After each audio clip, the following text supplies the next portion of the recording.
Welcome to another episode of Bicycle Retail Radio, brought to you by the MBDA. This is President Heather Mason. Thank you for listening. If you're a first-time listener, be sure to check out all the previous episodes. Please do us a favor and leave a review.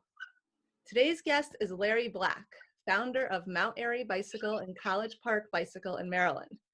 His shops have been fixtures for 42 years, and he is a major proponent of cycling from everyone from toddler to pro. The shops are known for catering to special needs and obscure and unusual merchandise.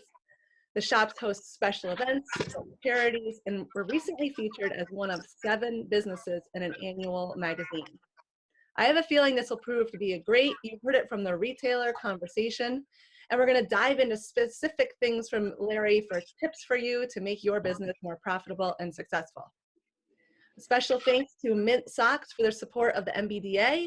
The freshly minted socks are giving away socks for the months of July and June to retailers for their bicycle retailer excellence. Check out Mint Socks at freshlyminted.com. Welcome, Larry. Thanks for joining us. Thank you. Welcome. Glad to have you here. I'm so excited about today. You are a staple on our Monday member mingle calls. Everyone seems to know you. So I think before we get into the conversation, I'd just like to give our listeners some background on how you got into the industry. I'm giving it to you? Okay, great. So, can you give it to me? That's why I wrote all this down. Gee, where'd those notes go? Anyway, here's what I remember. When you write things down, even if you lose it, you remember it. They say we remember most of what we write down and most of what we teach. I was a wrench. I liked motors. I was a little guy. Baseball didn't work for me, so I turned to bicycles and got a 10-speed in 1961. By 1962, I tried putting motors on bicycles. I got a job in a mower and bicycle store. I would volunteer there, 11, 12, and I would try to pilfer motors off of mowers and put them on a bike because that was very small. So this motor was a way for me to, I guess, compensate. And then during high school and college, I went to Ohio University to study photography. I would come back to that store for the summers. And when I lived in town, I'd work on Saturdays too. And I got interested in the bicycle part of it. We'd go downtown for dinner sometime with our parents, and I just remember gawking in the window at these 10-speed bikes with a skinny seat. I was 11 or 12, enamored with those things. It made me want to give up having to do the motor thing. So I got a 10-speed when I was 11, Schwinn Varsity. I campaigned for that, $66. It was at a motorcycle store. In 1965, I started a little mini bike business, motor mini bikes. Lost a lot of money, didn't know much about business, subsidized myself, but made a lot of people happy. And then I started working at the bicycle store, fixing mowers full-time, got $1.25 an hour. It was 115 degrees in the back shop sometimes. Oh, no. So that's how I got used to this weather. So I worked there, and in 1971, when the first bike boom came, I had a basically long job, 72 when college closed. I came back to that store to work, and I matriculated from the mower and chainsaw and tractor part because the people would come in, these old guys in their 20s and 30s, and they would be riding road bikes. And I said, whoa, they can afford cars and motorcycles. They're riding bicycles. Must be something to it.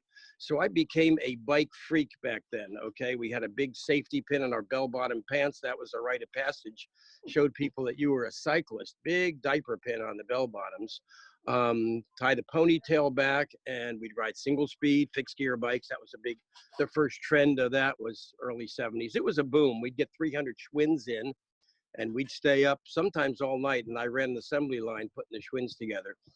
And worked for a couple more shops, making them very wealthy, working for very little. And in 1979, a burned out, decrepit, fecal matter all over the place laundromat at the University of Maryland came open. My students, I was teaching a free university bike class there.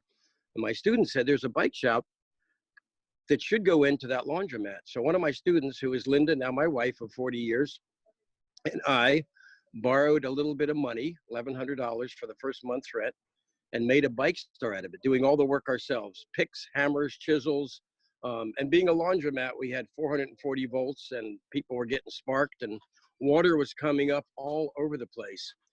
We hung a bed frame from the ceiling. We were basically homeless. Bed frame from the ceiling. Our little sheltie was our alarm system, and we'd spend nights in the bike shop. And no plumbing. We used paper cups, and sometimes we'd go to a dorm to shower. And at the university, we were right next door to that. And we'd go to local eateries to wash up and do a little bit more. And that was the beginning of College Park Bicycles, August 20th, 1979. That was the beginning. So Oh my that gosh, was Larry, what a fantastic, and you met your wife and you opened She this. was a student in the free university class and needed a little extra attention. And I thought that might be more personal attention than bike attention. But she had just bought a 10-speed bike and didn't know how to make it work. And I knew how to make it work. Wow. I'm just thinking you've been in the industry for so long and your path is just, I love the story. But now you have 2 locations. Can you give our listeners a little bit of an idea of what those locations look like as far as size and? Yeah, in 1988, we moved up north. Linda was worked at Goddard NASA and was a school teacher. And when our children started coming along in the late 80s, we decided, having taught in that school system, she thought a better education would be up in Howard County, and the riding was much better. Riding, people would come to Howard County for the riding. It's a great place to ride a bike, still is. So we moved up here. I commuted to College Park. 3 years later, a little $500 a month store came up.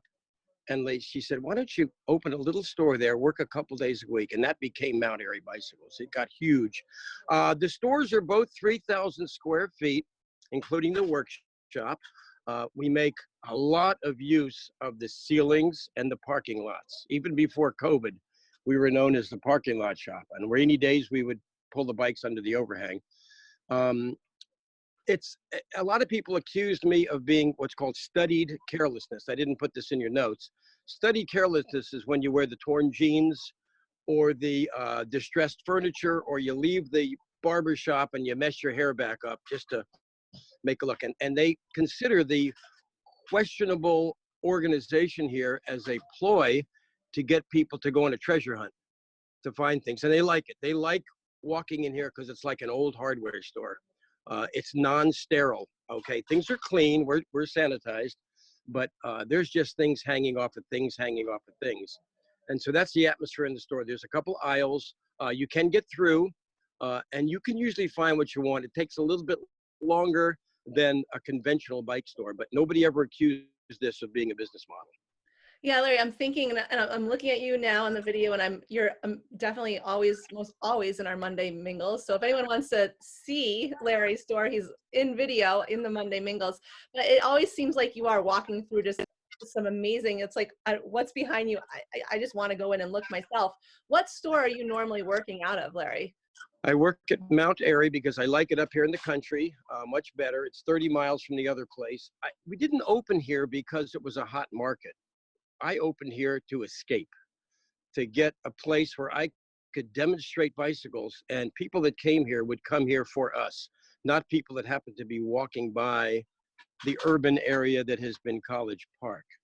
They come here as a destination. And because we do a lot of fringe items, special needs, adaptive tandems, recumbents, tricycles, something for everybody, it works out much better. There's an unbusy church next door that shares our parking lot, and they're there very infrequently. So people can ride in a off-street 6-acre parking lot.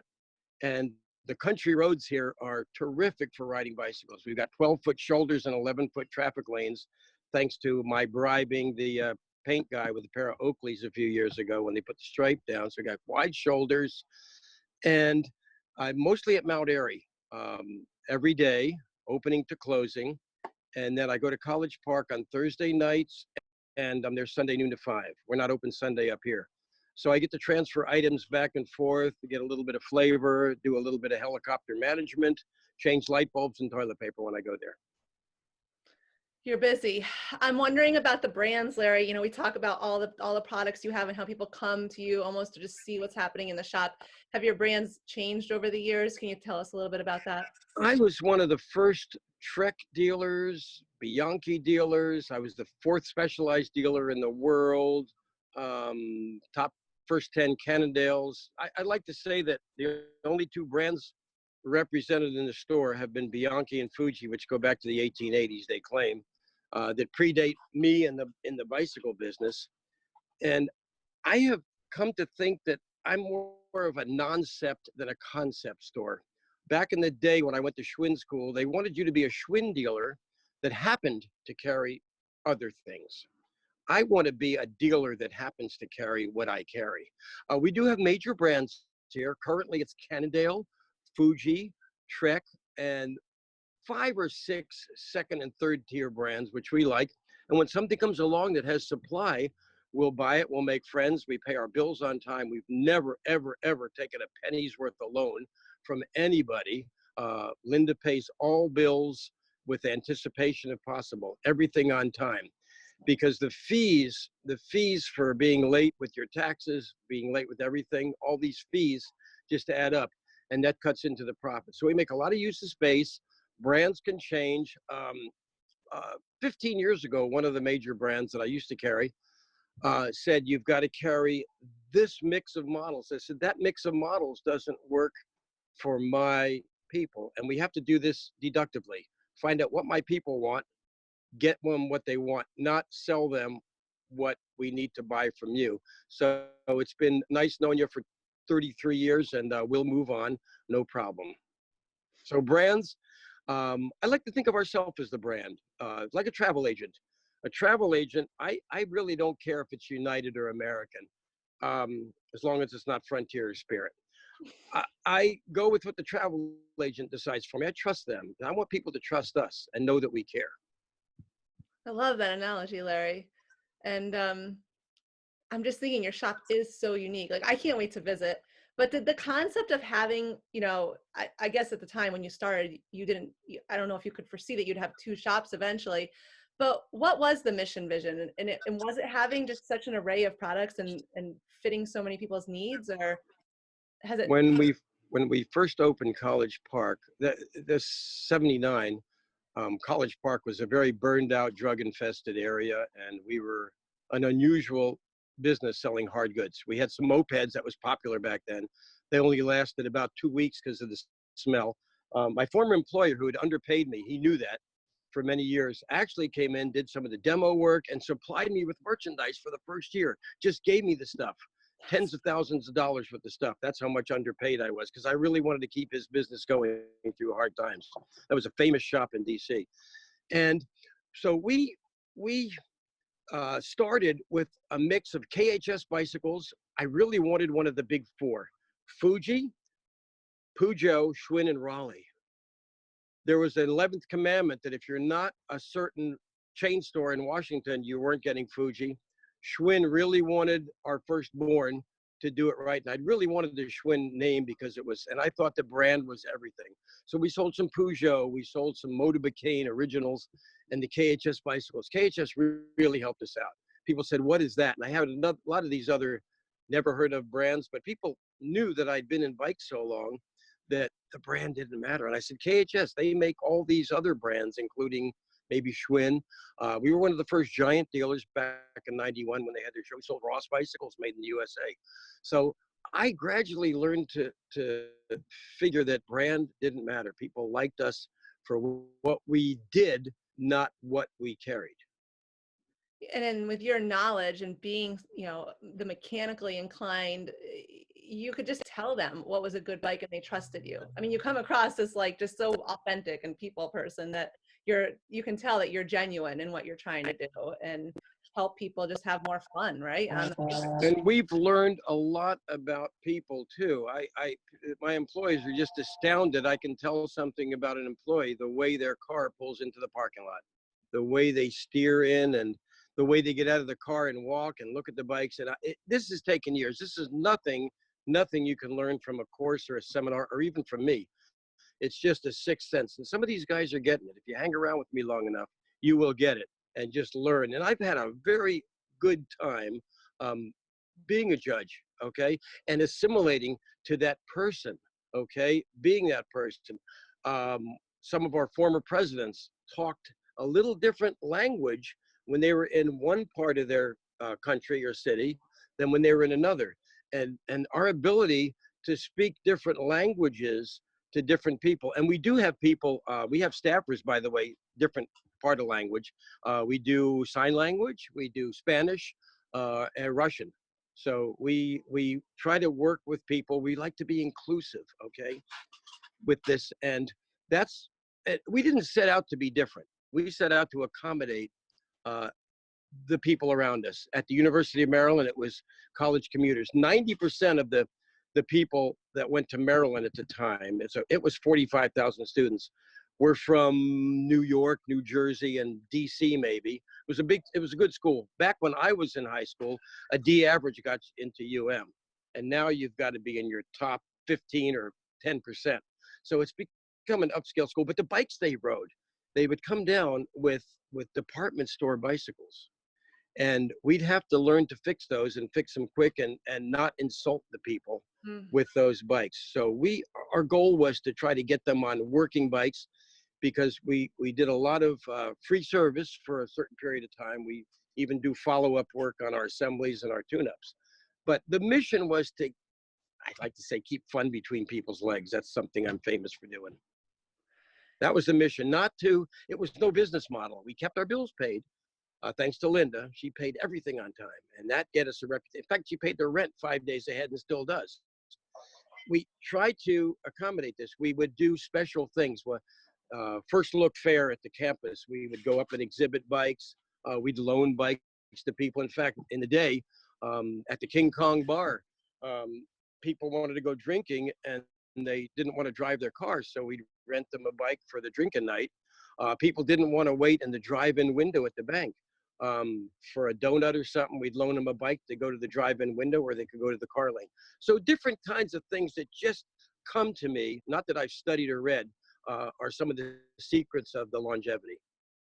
I love that. I'm thinking like we can have this idea in our brain of what we want our business to be, but it's really about meeting. I had no idea. I had no idea it would be what it is, how it is, or what it's become. Linda and I frequently argue, do we have one or two stores too many? Okay. And we're beginning to think two stores too many, but we're liking it so much. And in spite of a lot of illness and sickness and supply chain problems, we're having the times of our lives during this shortage. We're able to adapt and make things work. So you had some great advice for retailers about, taking anticipation when you can and paying your bills. Have you worked with business consultants along the way, Larry? Have you and Linda sat down with anyone specifically to help you? Just the advice of my late father, who was a government economist. They say he was an economist because he bought the economy size. And he used to say, run your inventory down, don't overbuy, pay on time, sell things when you can, take the opportunity. You can always buy more merchandise. You can't buy the customer back. So if there's an opportunity and you make a decision subjectively on making that sale, even if it's something you may not agree is right, try to make it as right as possible and give them what they want. But his advice was the only advice I've ever taken. There have been people that have come along that wanted to tell me how to do things, but unfortunately, I didn't take any business courses in college. I took personal finance, but I thought, what would they possibly know about the bike business? I really got turnover confused with carryover. And that was a huge mistake, and I still carry over. If you look at these figures, like Mike Jacobowski used to have all these nice figures, and Trek World had this about how much you should have in inventory turns. I never paid attention to that. I have way too much. I don't owe anybody any money. So when I go out and look my customer in the eye, there's no great need to push a sale that I don't think is a good sale. I do want to make a living on it. I don't want to discount. I don't want to me, discounting means you are lacking in a sales ability. So I don't usually have that motive, but I try to go to the person saying, I want to make this. They say dance like no one's watching, sing like no one's listening. And I've added work like you don't have to. And I don't have to work. And that's why this works so well. If you work because you don't have to work, then it makes the work more interesting. I think we need to like take that out and use that quote. I love that, Larry. And I understand what you're saying. Like you own all the product in your store. You don't need to discount it. You want to get the customer on the right item, and you're having a good time, and you're hoping to let them have a good time too. You And mentioned I come up with a lot of spur of the moment quotes, and I'm famous for this. This is the get by. This is the want to have.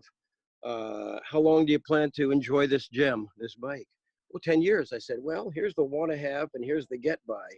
What is it, $200 difference? I said, 10 years. And I do a little Columbo and Gump all together. That's my two persona that I mix. I said, 10 years, that's $20 a year. You know, it's about $1.25 a month to own this better bike. And I don't say buy. We don't use the word buy or sell here. We say own, enjoy. And then I break it down, and then I use comparators. I said, is that your Humvee with the golf clubs in the parking lot?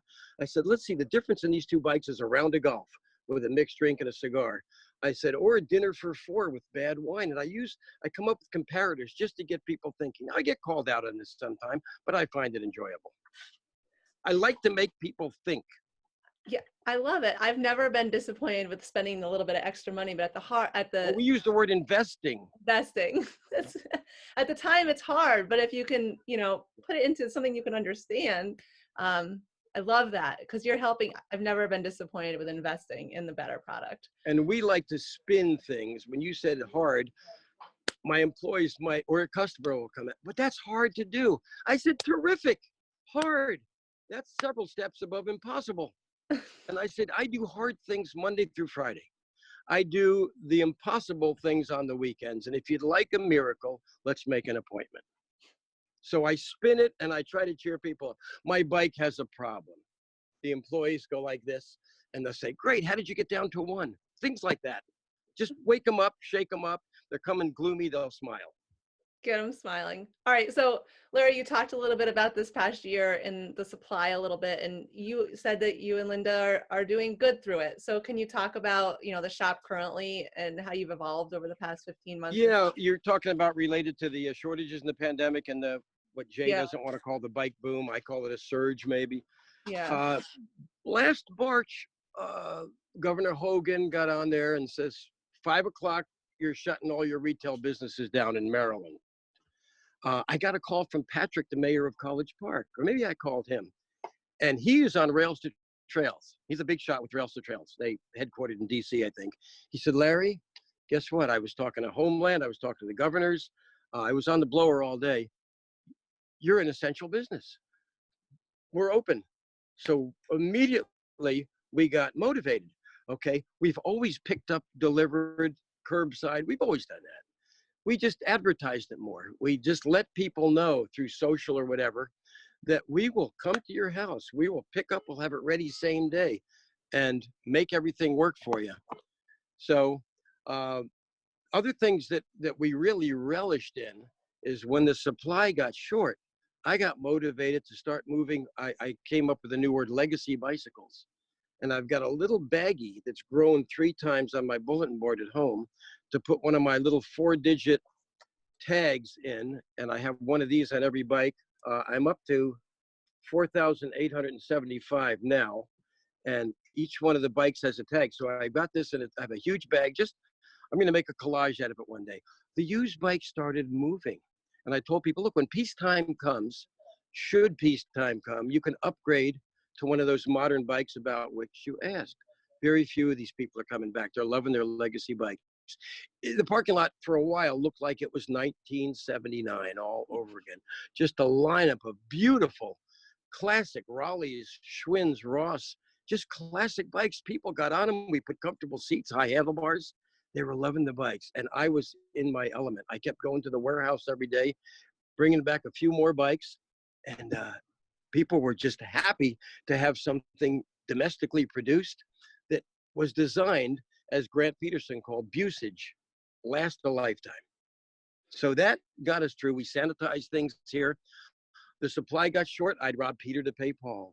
If a bike had a derailleur on it, that wasn't selling. Even a new bike, I would take it off and keep that thing rolling. Just get the butts on the bikes.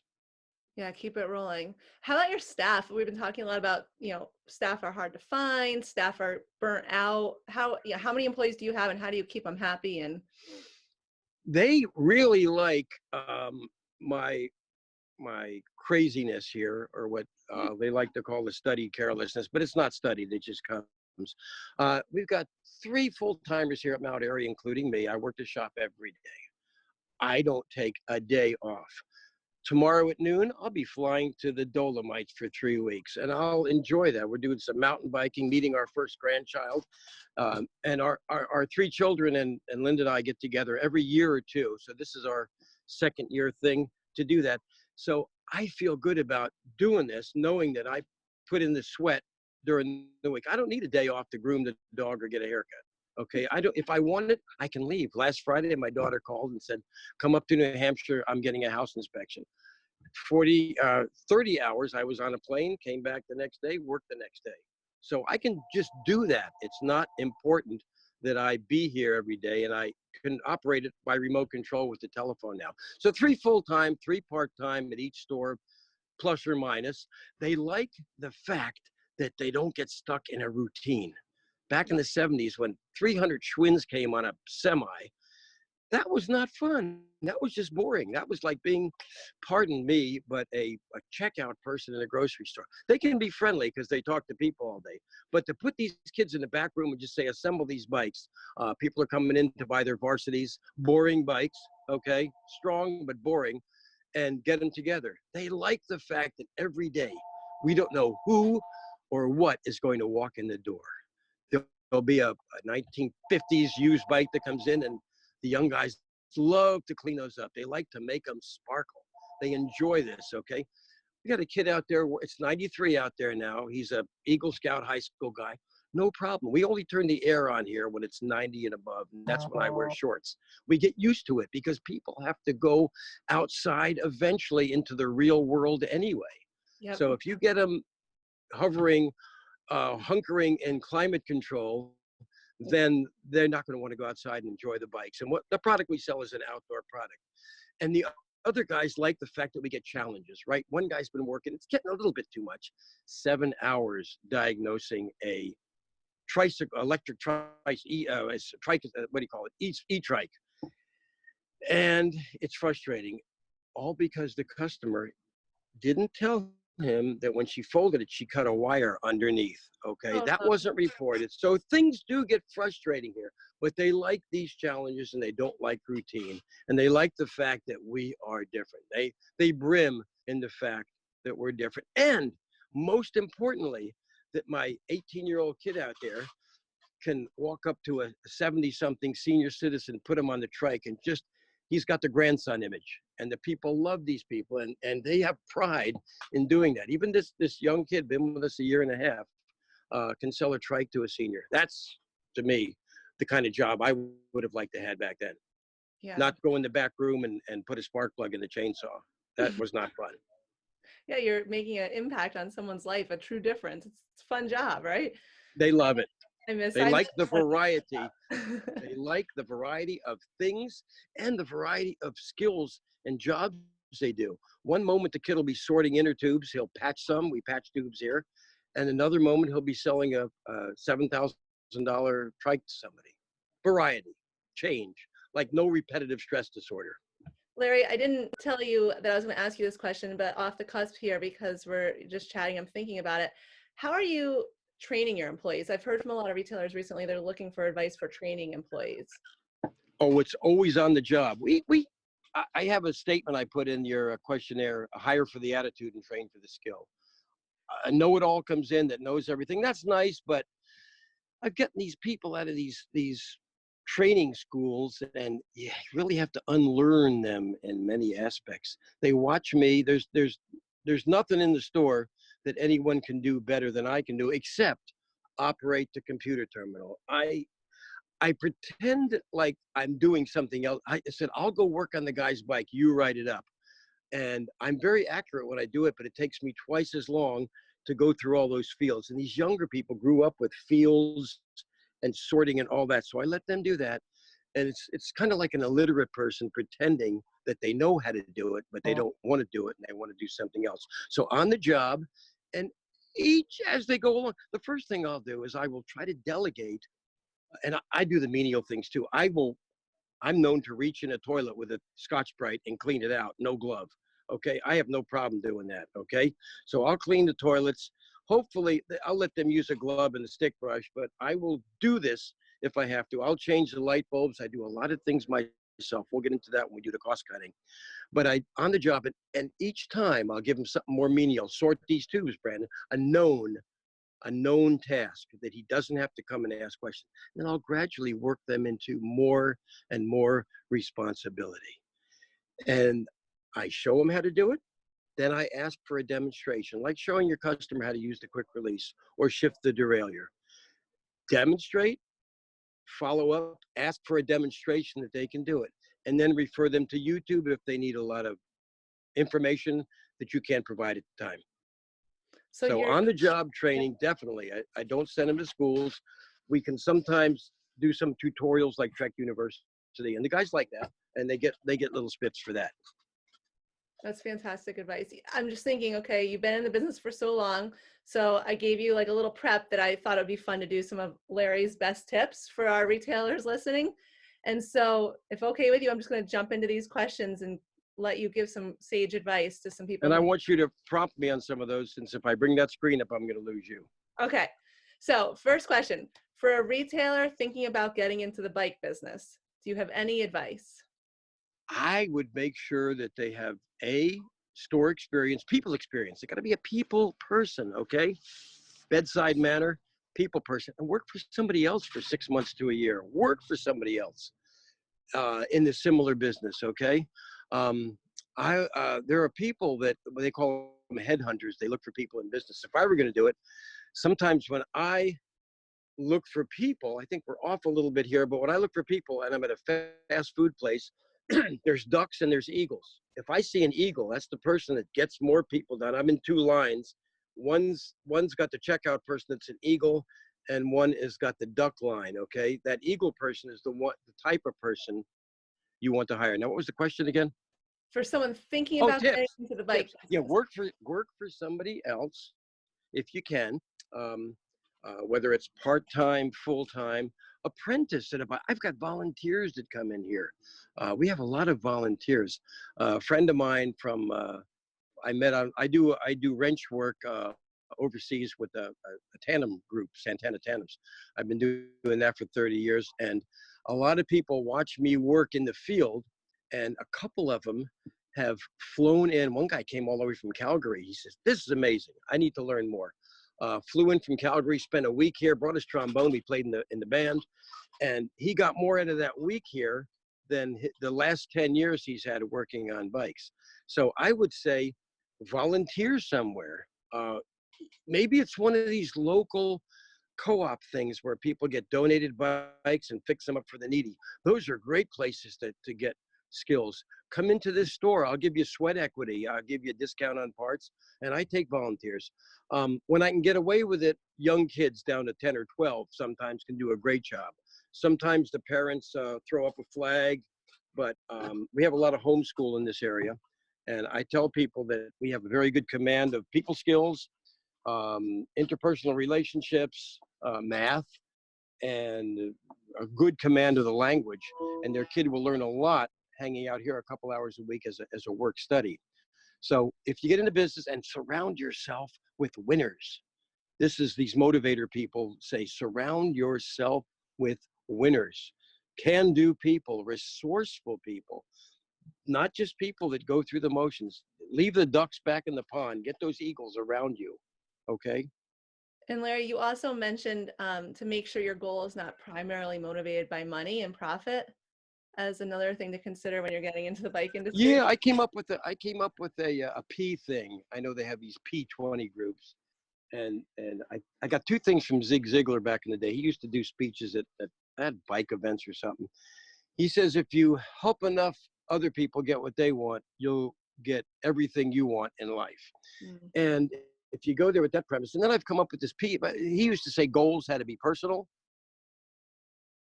positive, and present. You can't make a goal for the future, the past. You can't make a goal for somebody else, okay? You can't make a negative goal. I'm going to stop eating ice cream. That's a negative goal. You want to say, I will eat healthy food. Then I've come up with some more P's that we like to put passion and pride over profit. And when you do that, the profit just comes in buckets. Okay, we make money here. We don't owe any money. We make money, and we have a good time doing it, and we share it. We give a lot to charity. A lot of people offer a tip. Okay, sometime if they can sneak it in, the employee gets it. The tip thing. Uh, Sometimes they'll keep tip. It can be ulterior, tipping an employee for moonlight or free work, and that's one of the things that raises a flag with the tip. They'll pay somebody if they're very happy that they did something for free. And when people try to tip me, I tell them to take that money, because I do a lot of just in the parking lot jobs. If something is just pumping air up and riding the bike, 90% of the tune-ups that come in here for a $90 tune-up, they need air in their tires. Mm-hmm. They need, and a blessing. So I give them the blessing and the air in their tires, and they throw a $10 or $20 bill, and I said, look, somebody out there needs that money more than you or me. Go feel good about it and give it to, even if it's that person on the street corner, give that to somebody that needs it more than you. And they appreciate that, because I certainly don't need the 10 or 20 right now. Now, donuts or beer comes in, well, that's a different story. Donuts are good. No, I love this. And, Larry, I'm thinking not only for someone getting into the bicycle industry, but, we've been doing all these member networking events. And recently we did a Monday mingle with Tim from Rock and Road, presented on paying your employees by commission. And we actually had a bike shop owner fly up and visit his shop and learn from another retailer.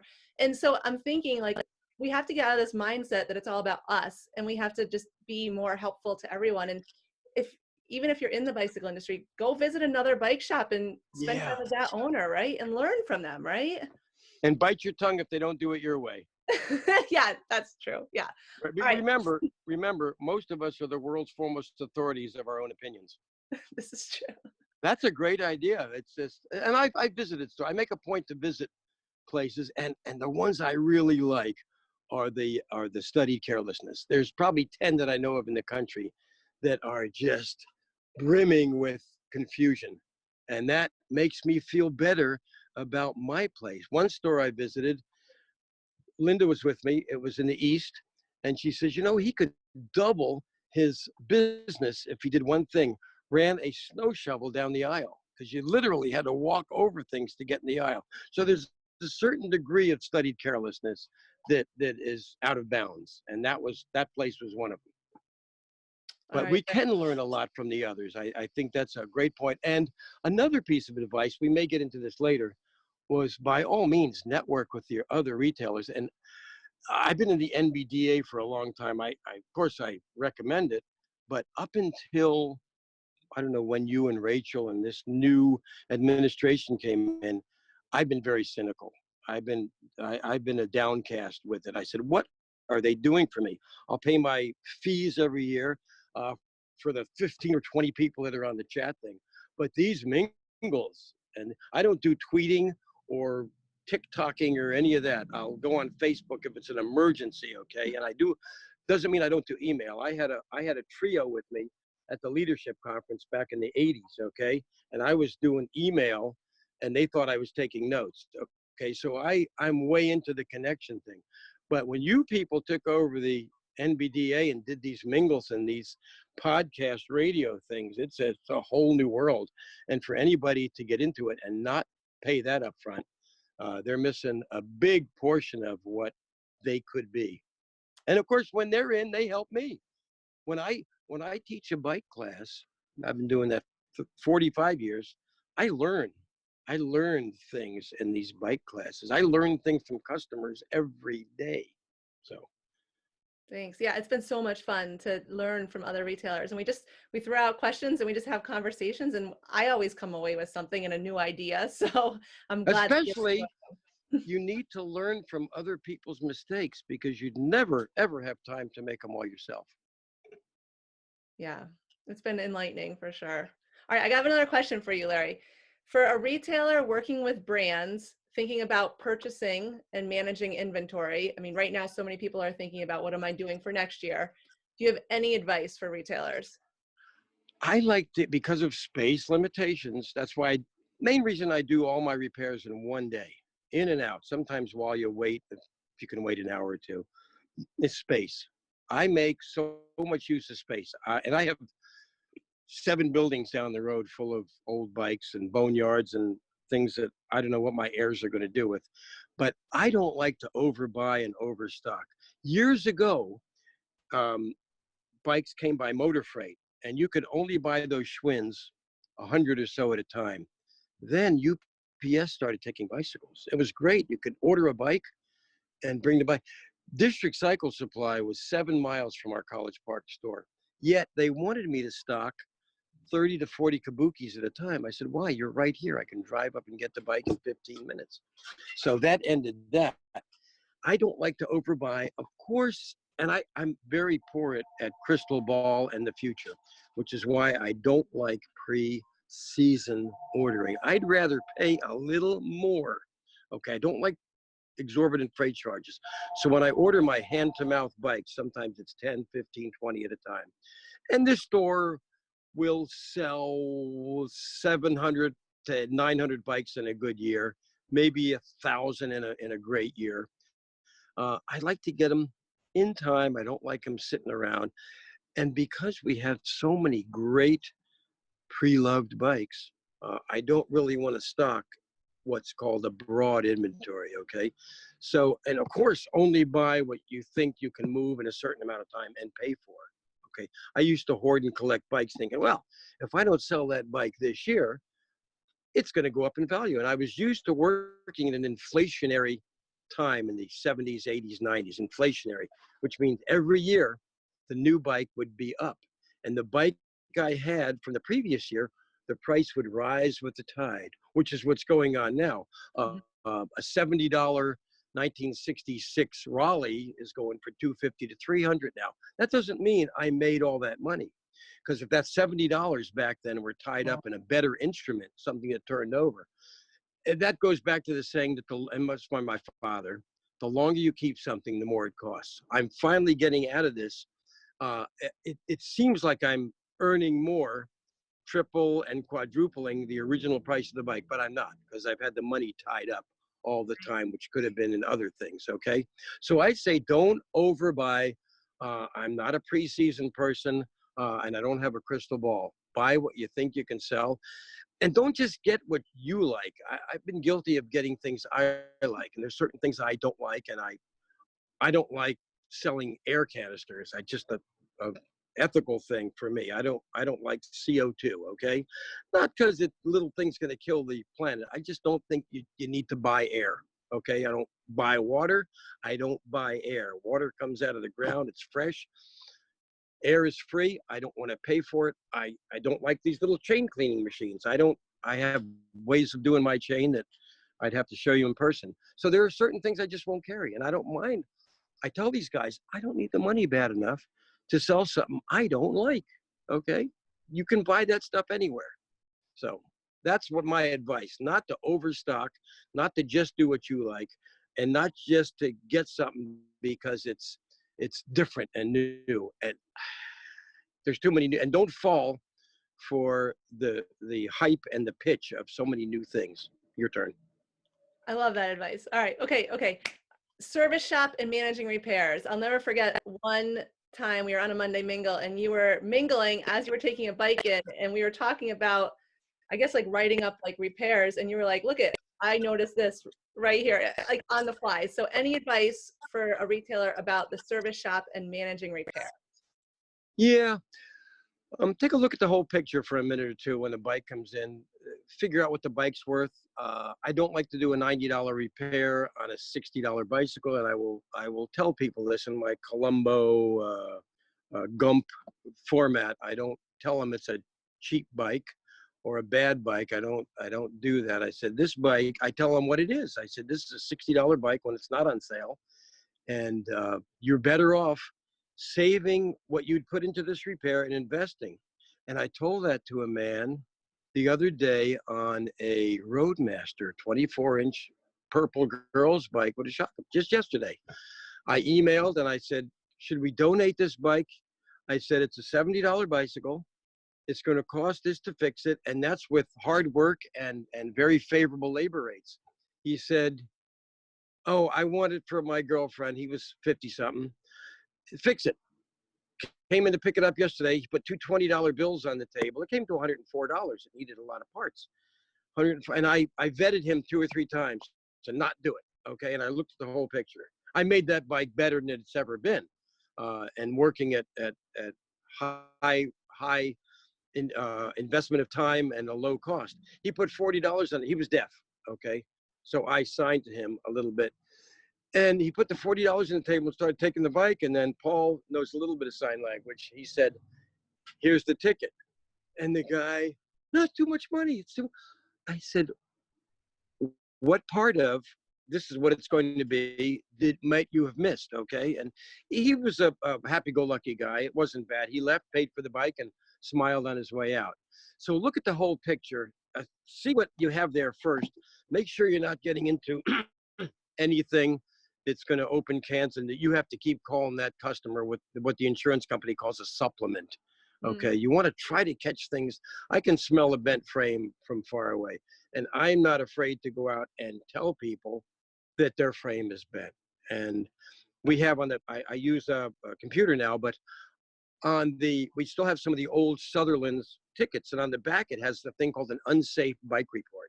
And I use that a lot. It's official. I said, the frame is bent. It could cause injury or death. Do you want us to fix it anyway? And I have them sign it. Yeah. The main reason I use that unsafe bike report is to try to sell them a bike, so that they see in writing that this bike is unfit and they have signed and acknowledged it. And half the time it will lead to a bike sale. But the service department, we are in what's called triage mode right now. This is how I can do so many.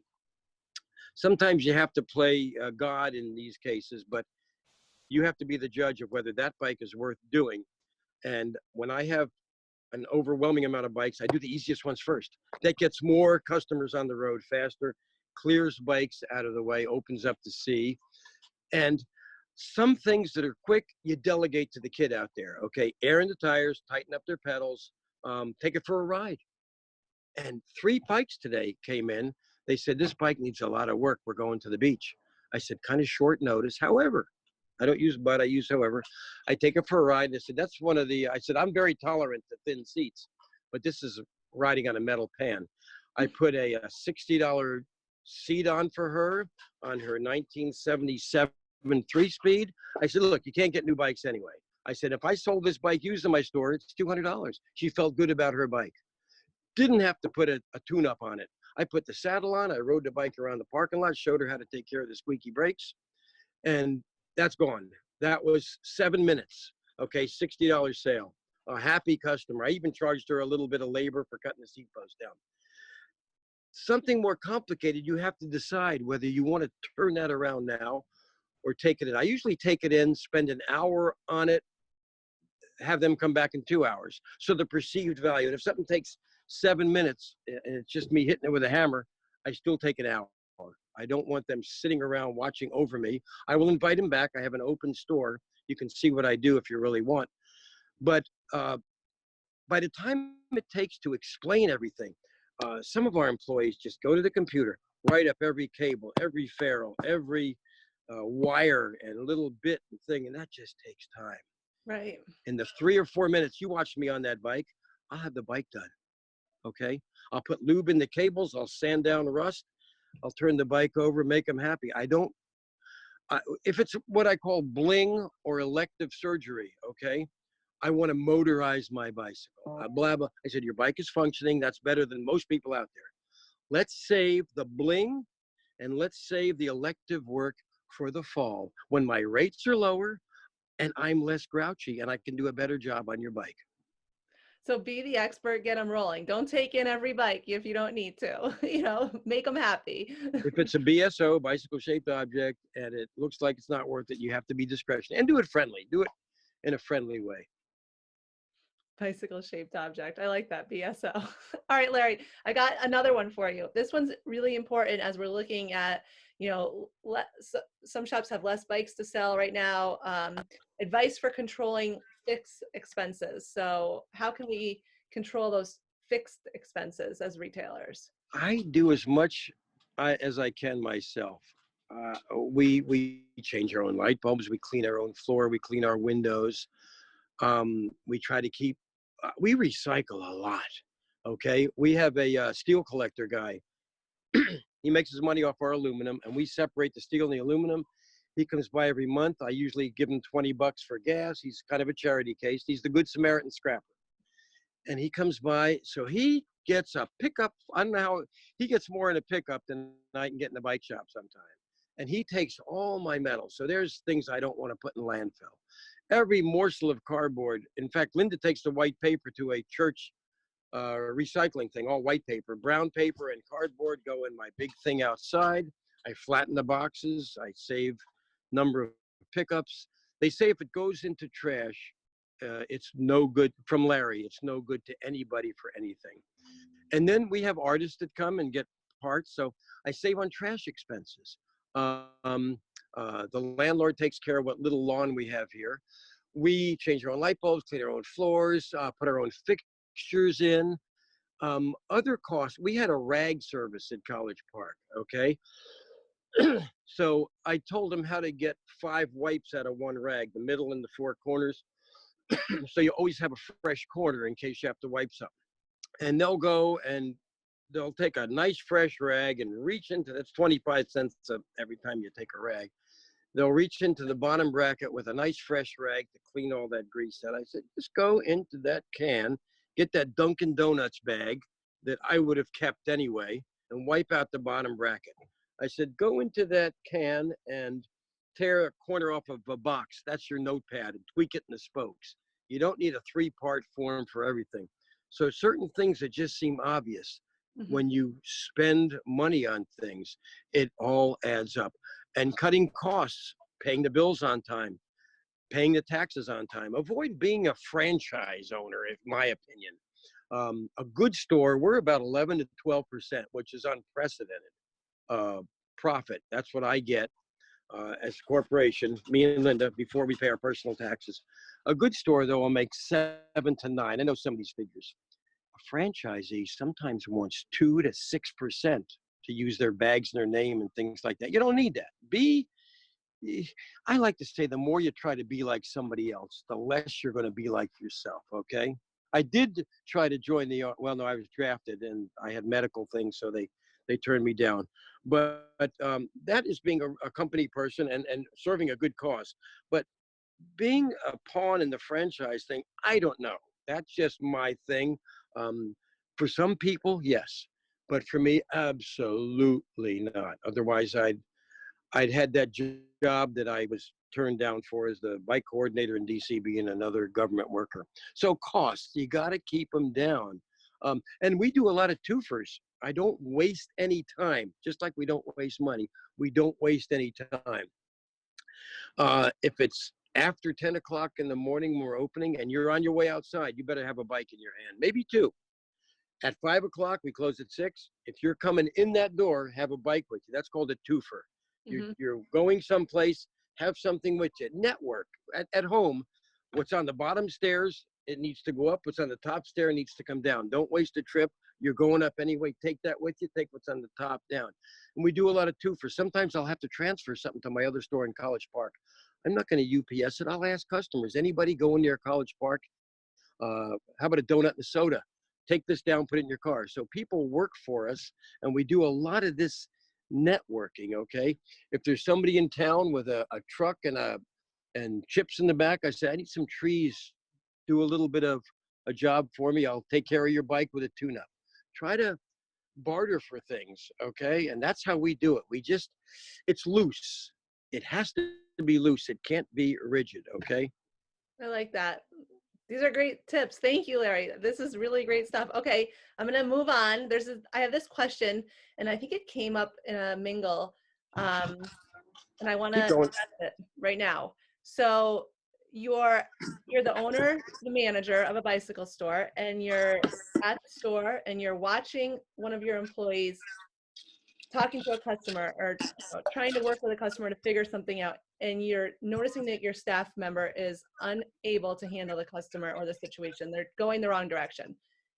How can you as the shop owner or employee or manager help that employee in that situation? Well, first, if they use the word expensive, this one's the more expensive one over here. I do a little cough, and they giggle.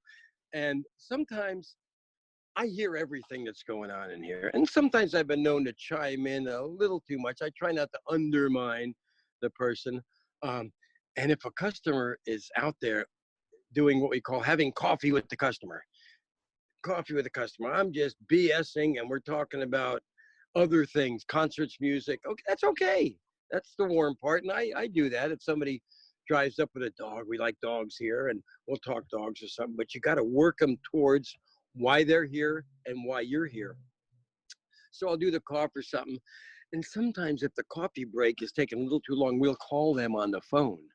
Brandon, you got a phone call.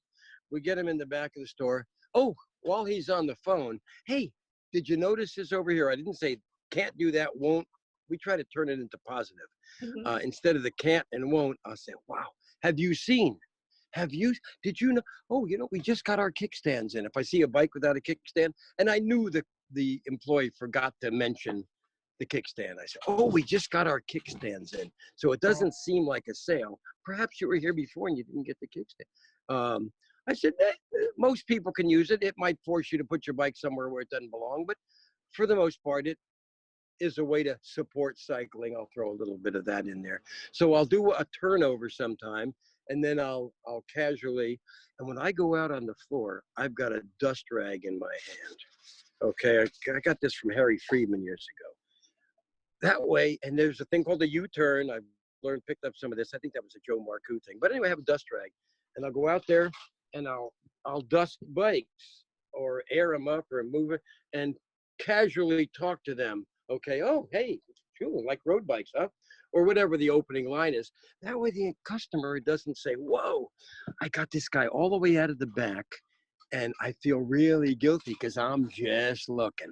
Yeah. But this way, I'm dusting a bike, so he doesn't feel, he's out here dusting bikes anyway. Good, I'm not wasting his time. And we don't really approach customers because we're always busy. And we'll say, hey, any questions, give a shout. We're here to help.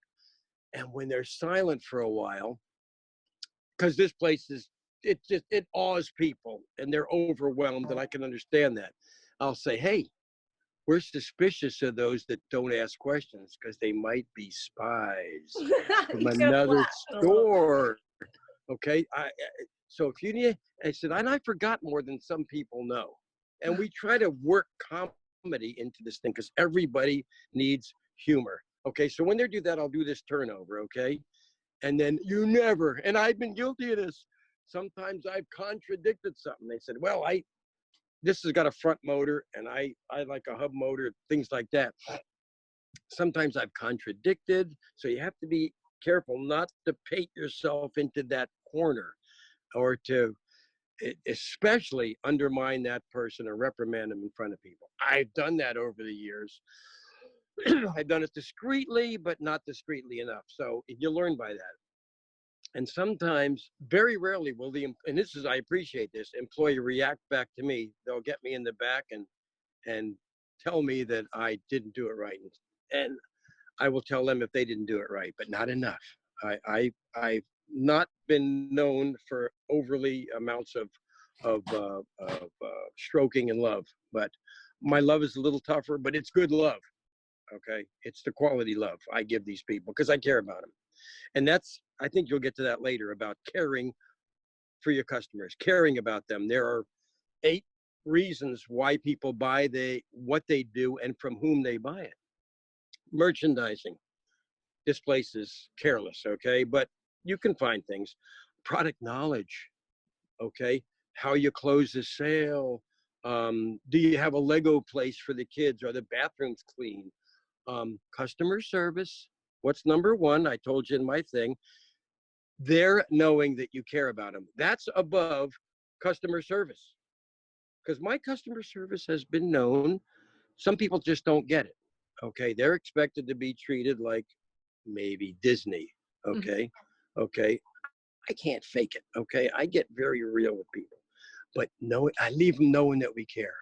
I want to leave them knowing that we care about them. That's number one. And there are several motivation types that will agree. Covey and Waitley and all these people that they need to know that you care. That's great advice. And it's true. I mean, people want to feel good about where they're buying something. And I mean, when you're dealing with a real person, you can tell that they care about you. Um, I guess then my next question would be, how are you engaging with your community? So what are you doing outside the shop? We talked a little bit about donations.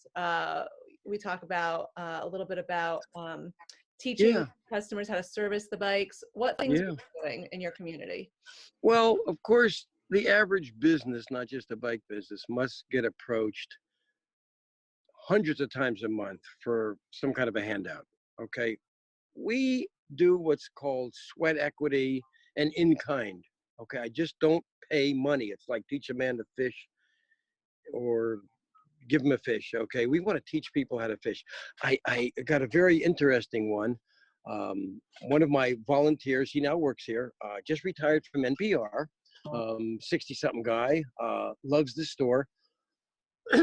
He was approached by uh, the Maryland correctional facilities to donate bicycles for women inmates that are becoming paroled. Give them a bike so when they get paroled, they can go to their job. I said, great idea. However, if you want me to donate bikes, I need to take it to another level. I want to teach these people how to fix bikes and understand bikes and works on them. And the department did a lot of checking and found a way to train us both for a day to get behind the walls, what they call in-house, and bring tools. There's a lot of protocol, and it got stalled from COVID. We're going to go back this year. Teach them how to fix bikes and give them the bike.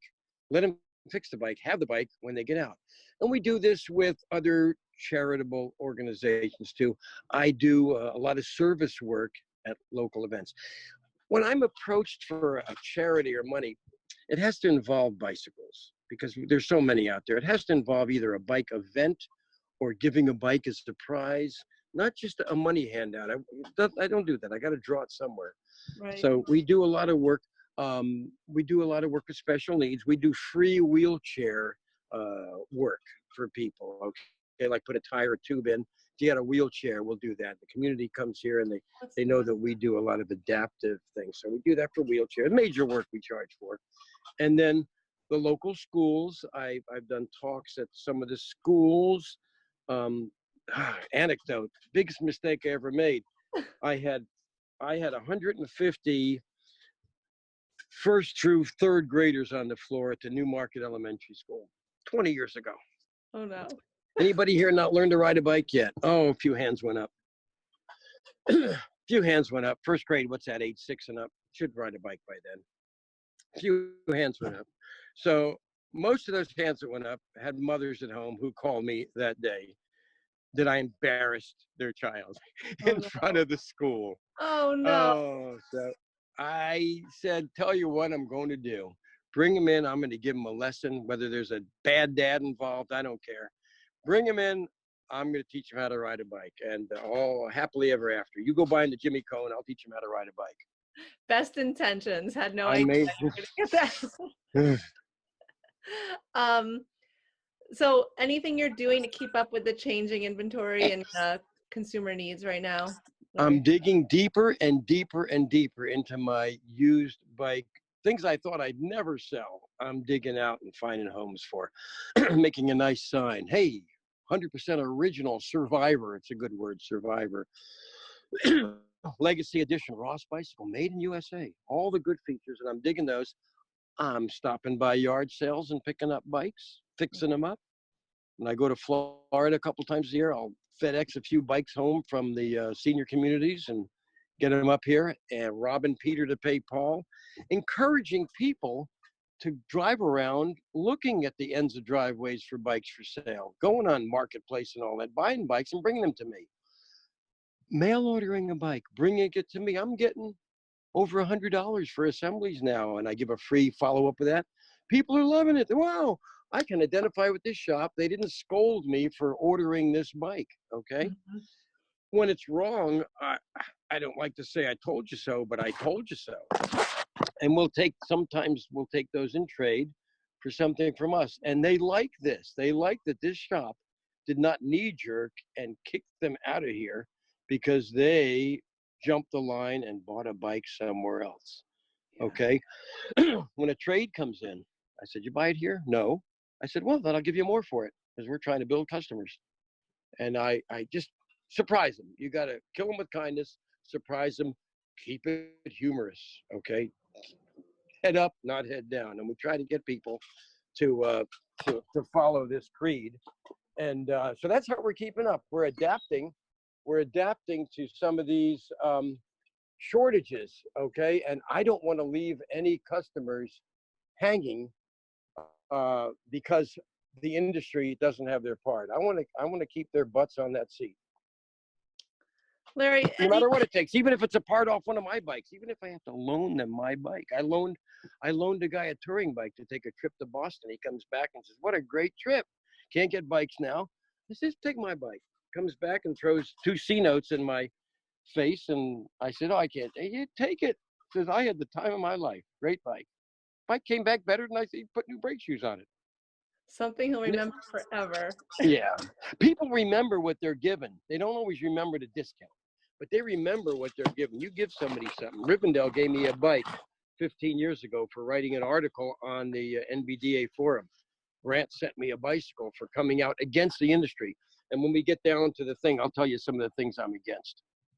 All right. Any other advice that I haven't asked you about that you want to pass on to retailers from your experience over so many years?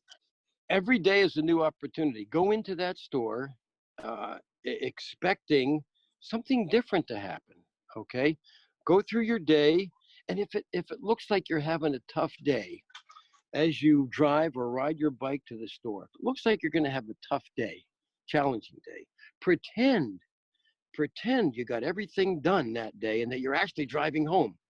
Pretend you're on your way home and you accomplished most of those things on your list, and it'll make that day go better.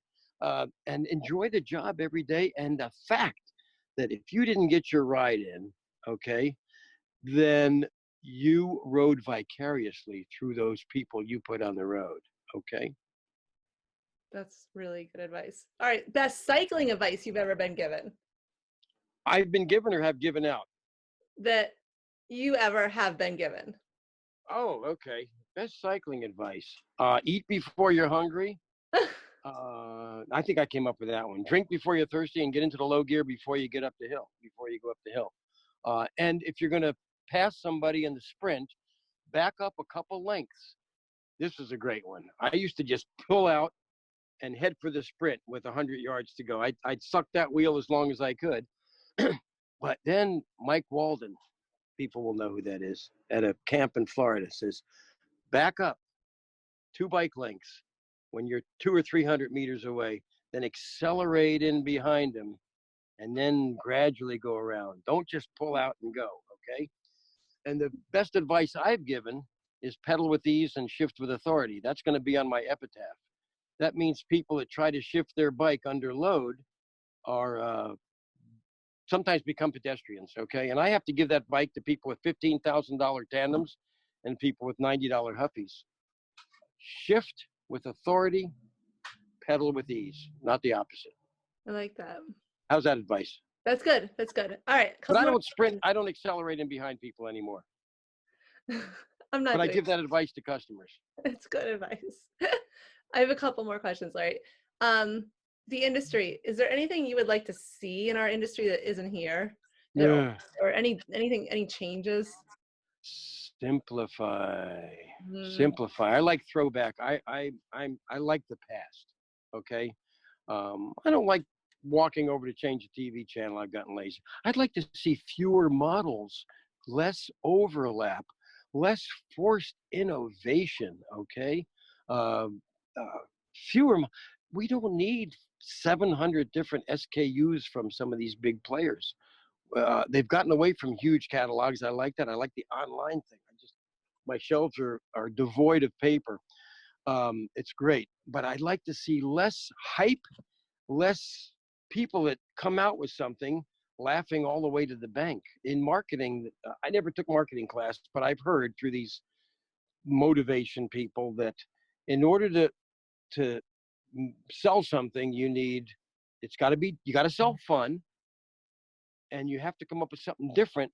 So they think they need it when something they have is already good. You got to be different. High top shoes versus low top shoes, mini skirt, maxi skirt.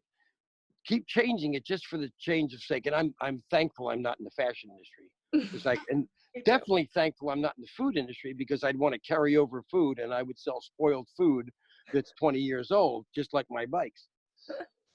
So I would say less of this hype and forced innovation and just realistic, and a lot of I've identified certain persona in customers, but that's not what the industry's doing. That's what customers are doing. That's the extreme prepper, the people that carry too much on their bike, the people that must be the fastest, the best, the nicest, blingiest.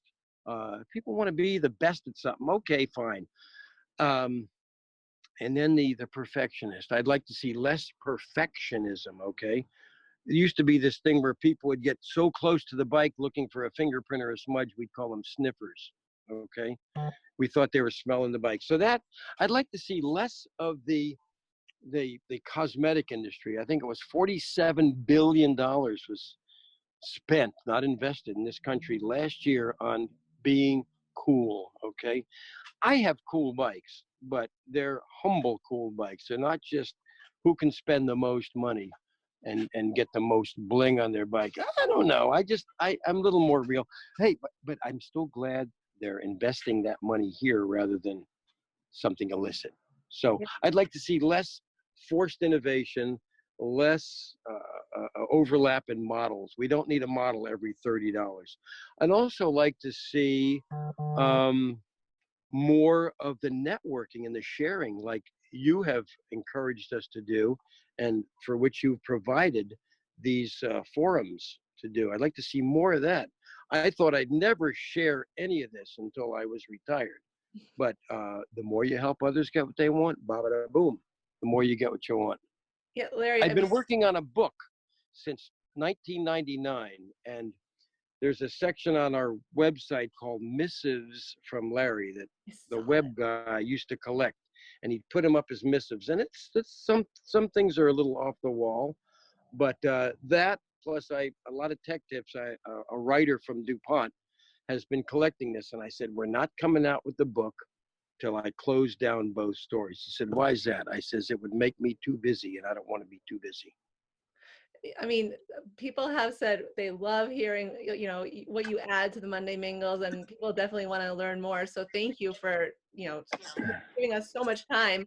We're working on this Bicycle Retailer of Excellence Award, and we did a webinar about retail excellence. If you could guide us in your mind what bicycle retail excellence looks like, what would you say? I'd say, and I don't like to use all this buzz, I know. like team members, what do you call it? Experience. Okay, yeah, it's an experience. Create the experience. There's so much buzz, and I'm anti-buzz. Okay, and you're from the next generation or two past me, but what yada yada yada is to you is blah blah blah to us, and excellence means showing them you care, being able to get more people on bicycles, having a good time doing it, and dissuading people from living a false sense of why they're getting their bike. Sometimes somebody will walk in and say, I like that bike. I want that bike. How much is that bike? It doesn't fit them. It's the totally wrong bike for them. what they like is the bling or the emotional appeal. I will admit 90% of the items sold in this country, other countries, bike shops are based on emotional appeal.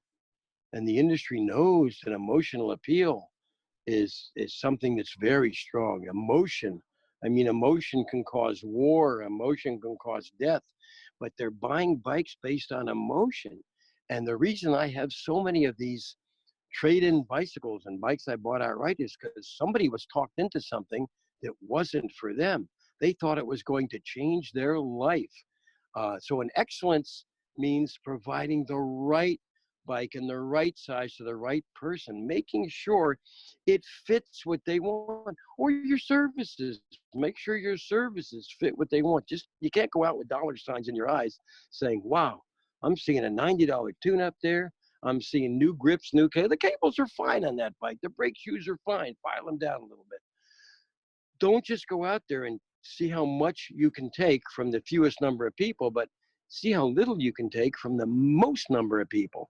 Get more people biking out there. Be true to your customers, true to yourself. You got to be true to yourself. You got to get up and you ask what keeps me up at night.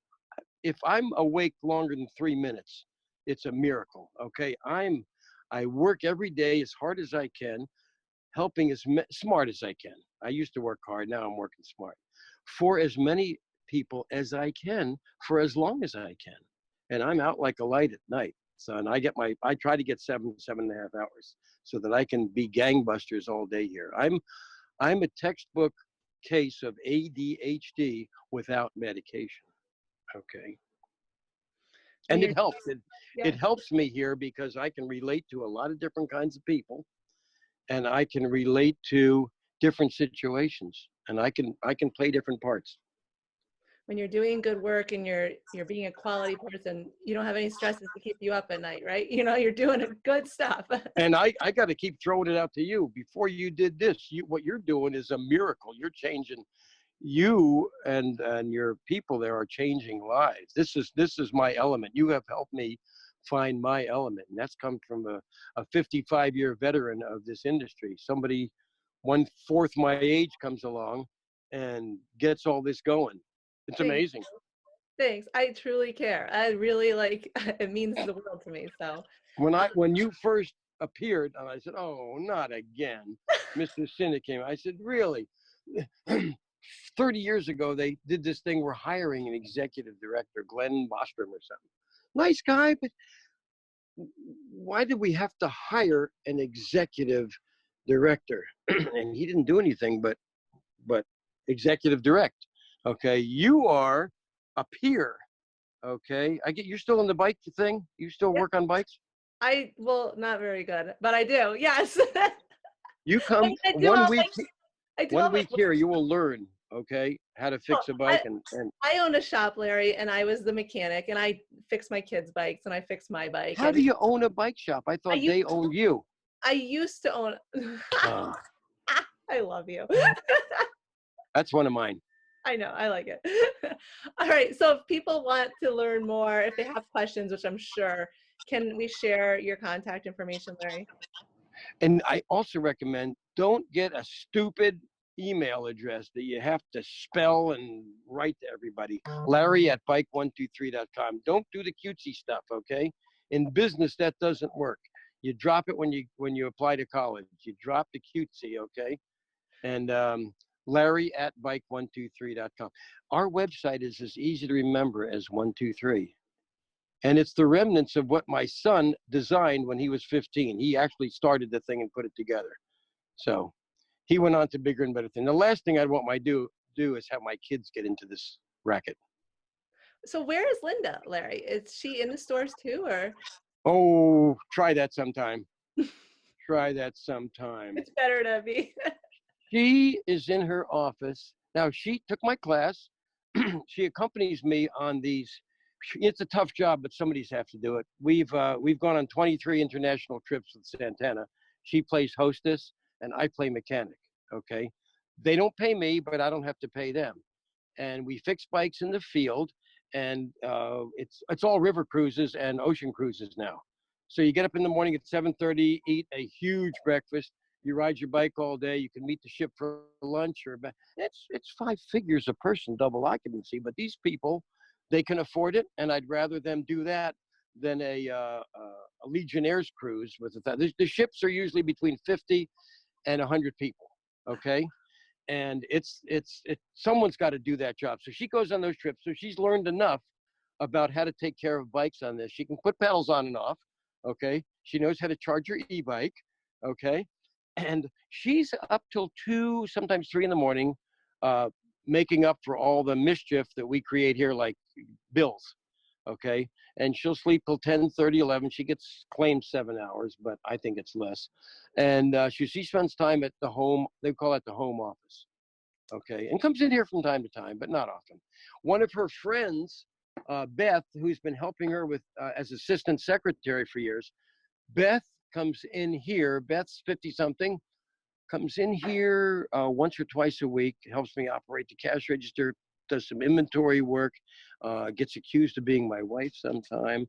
And she's also our gardener at home. She likes to work in organic gardening at home. So that's what Linda does. Doesn't come in here. And we go out tandeming sometime, but she likes her little recumbent bike and I do my biking. Nice. That's where she is. But she's still the Veep and keeps the bills paid. Keeps the bills paid. Keeps is it most important. Larry, I hope to meet her soon for sure. Yeah. So for our listeners, bike123.com. Yeah, and you can hit the contact button or Larry at. Yeah, and I urge you to check out the website. Check out the missives from Larry. There's some really great stuff on the website, bike123.com. Larry, thank you for coming on and talking with me and giving me so much time. In addition to contacting me that way, we welcome visitors, and we do have work study programs for anybody in the bike industry. And you can come here and jump in with both feet, including you. Thank you. Yeah, and if you're an MBDA member, come up to a Monday mingle and you'll get to meet Larry face to face. Oh, those are great. Those are great. And I plug the chat button in, and when I get a phone with a better speaker, I'll be able to participate a little bit more. I love that. So that is it. I invite you to connect with me, come on Bicycle Retail Radio, and share your story with our listeners. If you'd like to support the show, don't forget to subscribe on Spotify, Apple Podcasts, or wherever you get your podcasts. Share your favorite episode with friends on social media. The MBDA does appreciate your support, and we thank you for listening. And with this, we go.